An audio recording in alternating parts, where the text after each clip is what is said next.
اعوذ باللہ من الشیطان الرجیم بسم اللہ الرحمن الرحیم۔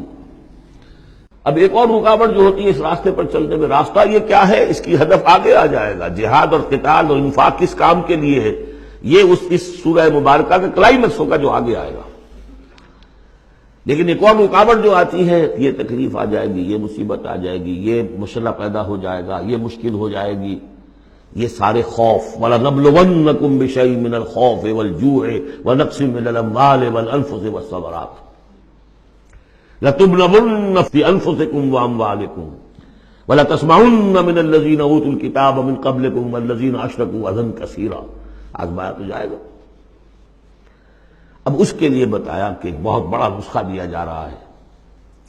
مَا أَصَابَ مِن مُّصِيبَةٍ فِي الْأَرْضِ وَلَا فِي أَنفُسِكُمْ، نہیں پڑتی کوئی پڑنے والی، کوئی تکلیف، کوئی مصیبت، کوئی آزمائش، کوئی رنج دہ چیز، تکلیف دہ ہے، مگر الا فی کتاب من قبل ان نبرأ، چاہے وہ مصیبت تمہاری اپنی جان پر ہو یا پوری زمین پر ہو۔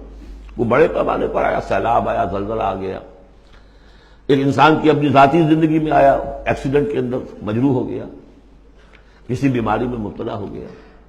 ما اصاب من مصیبت فی الارض ولا فی انفسکم الا فی کتاب من قبل ان نبرأ، وہ ایک کتاب میں درج ہے اس سے پہلے کہ ہم اسے ظاہر کریں۔ ان ذالک علی اللہ یسیر، یہ اللہ پر بہت آسان ہے۔ اللہ کا علم جو ہے اتنا محیط ہے ما کانا و ما یکون کو، کہ جو کچھ ہونا ہے اس کے علم میں تو پہلے سے موجود ہے۔ تو تم اسے بڑا عجیب سمجھو گے، بہت مشکل سمجھو گے، اللہ پر یہ آسان ہے۔ یہ بات تمہیں کیوں بتا دی گئی، اس کا ایک نتیجہ نکلنا چاہیے۔ لِكَيْ لَا تَأْسَوْا عَلَىٰ مَا فَاتَكُمْ، تم افسوس نہ کیا کرو، مایوس نہ ہو جایا کرو اس چیز پر جو تمہارے ہاتھ سے جاتی رہے۔ حوادث سے، دنیا سے کوئی چیز اگر ہاتھ سے نکل گئی، موقع ہاتھ سے نکل گیا، اب بیٹھے پچھتا رہے، پیٹ تاب کھا رہے، میں اگر اس وقت یہ کام نہ کرتا، سیدھا چلا جاتا تو میرا کام بن جاتا، یہ نہ ہوتا، اس نے یہ کام رکاوٹ نہ ڈالی ہوتی تو یہ میرا کام بن جاتا۔ سوائے وہ پیٹ تاب کے کچھ حاصل نہیں، اور جسے یقین ہے کہ یہ ہونا ہی نہیں تھا، میرے لیے اللہ تعالیٰ کی طرف سے یہ شے طے نہیں تھی، بس بات ختم ہو گئی، اور اس کے میرے ہاتھ سے نکل جانے ہی میں کوئی خیر ہے۔ عسیٰ ان تحبوا شیئا وہو شر لکم وعسیٰ ان تکرہوا شیئا وہو خیر لکم واللہ یعلم وانتم لا تعلمون۔ میں تو جانتا نہیں، اللہ جانتا ہے۔ ما اصاب من مصیبت فی الارض ولا فی انفسکم الا فی کتاب من قبل ان نبرأ ان ذلک علی اللہ یسیر لکی لا تأسوا علی ما فاتکم ولا تفرحوا بما آتاکم۔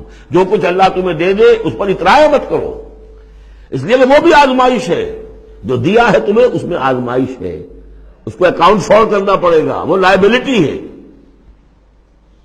آپ کو معلوم ہے بیلنس شیٹ جب بنتی ہے تو جو کیپٹل ہوتا ہے وہ لائبلٹیز کے کھاتے میں آتا ہے۔ اتنا مال تھا تمہارے پاس، اب بتاؤ نا کیا کیا تم نے اس میں۔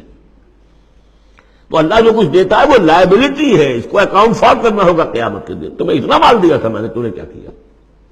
تمہیں اتنی ذہانت میں نے دی تھی، تم نے کہاں لگائی؟ یہ صلاحیتیں میں نے دی تھی، کہاں خرچ کی؟ دنیا بنانے میں یا آخرت بنانے میں؟ باطل کے نظام کی چاکری کرنے میں؟ IMF کی سروس ہو رہی ہے، اتنے بلین روپے تنخواہ مل رہی ہے، ٹھیک ہے، چاکری کس کی ہو رہی ہے؟ کس کے نظام کو چلا رہے ہو؟ کس کی رتھ میں گھوڑے بن کر جتے ہوئے ہو؟ غور کرنے کی بات ہے۔ بڑا ہمیں فخر ہوتا ہے، فلاں شخص ورلڈ بینک کے اتنے عہدے پر پہنچ گیا، ہمارا عزیز اور ہمارا۔ کس کی چاکری ہو رہی ہے؟ لیفٹیننٹ بن گیا انگریز کی فوج میں، انگریز کی فوج میں۔ لِكَيْ لَا تَأْسَوْا عَلَىٰ مَا فَاتَكُمْ وَلَا تَفْرَحُوا بِمَا آتَاكُمْ، جو کچھ تمہارے ہاتھ سے جاتا رہے، نکل جائے، اس پر افسوس نہ کیا کرو، اور جو کچھ اللہ تمہیں دے دے اس پر اترایا نہ کرو، سوچا کرو۔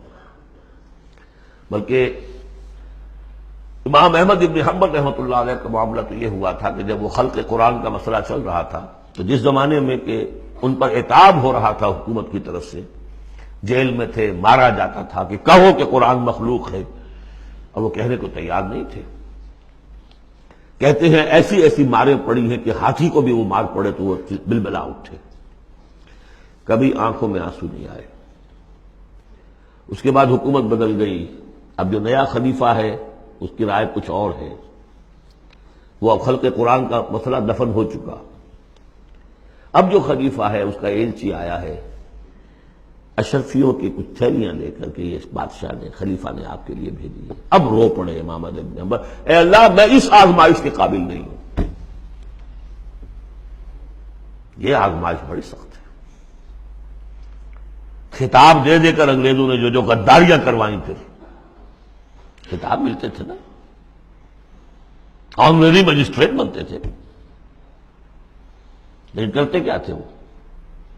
اس قوم کے اندر انگریز کی اس حکومت کو چلانے اور اس کے پاؤں مضبوط کرنے اور جمانے کی جدوجہد۔ لِكَيْ لَا تَأْسَوْا عَلَىٰ مَا فَاتَكُمْ وَلَا تَفْرَحُوا بِمَا آتَاكُمْ وَاللَّهُ لَا يُحِبُّ كُلَّ مُخْتَالٍ فَخُورٍ۔ اللہ کو بالکل پسند نہیں ہے اترانے والے اور فخر کرنے والے، الذین یبخلون۔ اور ظاہر بات ہے کہ جو مال کے اوپر اترائے گا وہ مال کو سنبھال کر رکھے گا، اسی کی بنیاد پر تو ہے اس کی اکڑ۔ الذین یبخلون ویامرون الناس بالبخل، جو خود بھی بخل سے کام لیتے ہیں اور لوگوں کو بھی بخل کا مشورہ دیتے ہیں کہ میاں ذرا ہاتھ روک کے رکھو، کیا کر رہے ہو؟ تم نے دونوں ہاتھ کھلے چھوڑ دیے ہیں، پتہ نہیں ہے تمہارے ہاں 4 بیٹیاں بھی ہیں، ان کے ہاتھ نیلے کرنے ہیں کہ نہیں؟ کہاں تم اللہ کے لیے اور اللہ کے دین کے لیے سب کچھ خرچ کرنے کے در پہ ہو گئے؟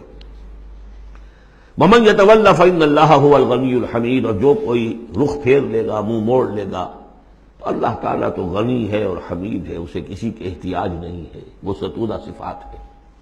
صدق اللہ العظیم۔